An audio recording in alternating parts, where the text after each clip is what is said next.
Wednesday, October 3rd, 2007, and you're watching The Ointment. I'm Steve Tatham, and I want to wish all my Jewish friends a happy Sukkot. Now, wouldn't it be easier on a Jewish calendar to mark the days that are not holidays?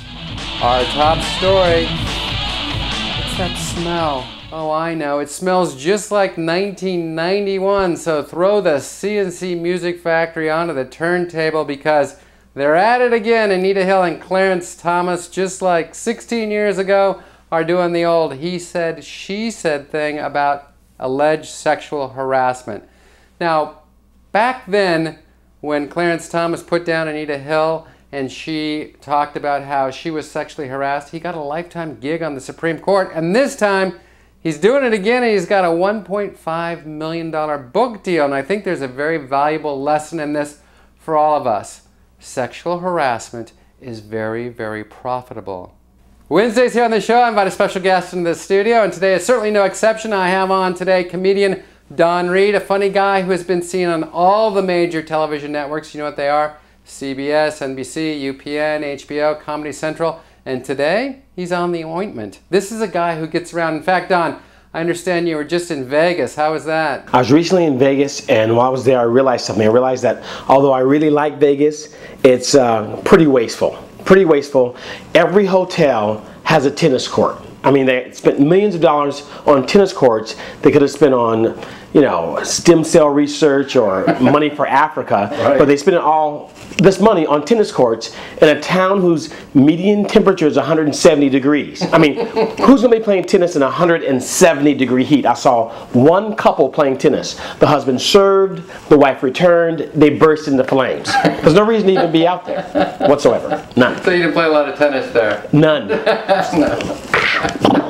Well, the political season is upon us, the presidential election about a year away. And you know, Don, who we're not hearing from much at all? Jesse Jackson. Where's Jesse?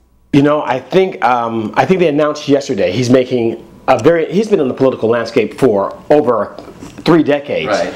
But his big comeback now, I understand, is that he's going to be aiding the Los Angeles Lakers at halftime with like the get up and go speeches. Really? I think they probably end up being pretty legendary. I imagine it'd be something like, it's halftime. I said, it's halftime. The other team is up by 9. They're doing fine. We're behind. I don't mean to lack judgment. Don't choose to lack class. But the other team, although smaller than we, is whooping our ooh. Mr. Kobe Bryant, trying to do it all. Stop hogging the ball. Repeat after me. I am somebody. I am somebody. I am going to pass the ball to somebody else. So in half number 2, do what you can do to fight all the way through, because all I want to do is zoom, zoom, zoom, in the boom, boom, pass the ball, keep hope alive, Rainbow Coalition. I think he's going to be okay. I think he'll do fine. Well, that'll certainly be inspirational. I believe it will be. Like, go. Now, I know, like me, Don, you're a big film fan, right? But you're concerned about the... It's over-commercialized, it's over-produced. These movies, I mean, that's money that could be going to very good causes. That's in a horror flick they spent $50 million on. It's not even scary.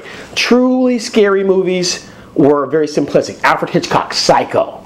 Alfred Hitchcock's The Birds. The Birds was like very simplistic. People, the things you see every day, attacking you. I mean, it was like...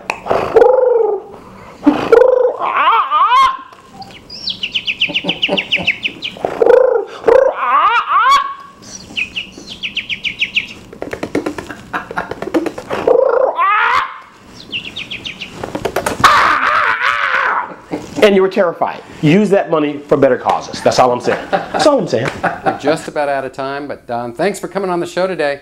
Glad to be here. Thank you very much, Don. Don Reed, ladies and gentlemen. That was Don Reed.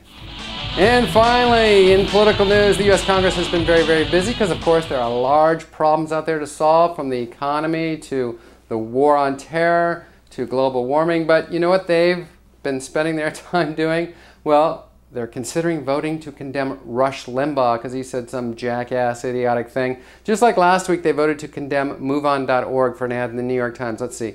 The newspapers, radio. Oh, you know what they're going to take up next? They're going to look at the new fall season and decide who's their favorite caveman. That's The Ointment for another day. Thanks for tuning in. I'm Steve Tatham, and that's news. Catch you tomorrow, everybody.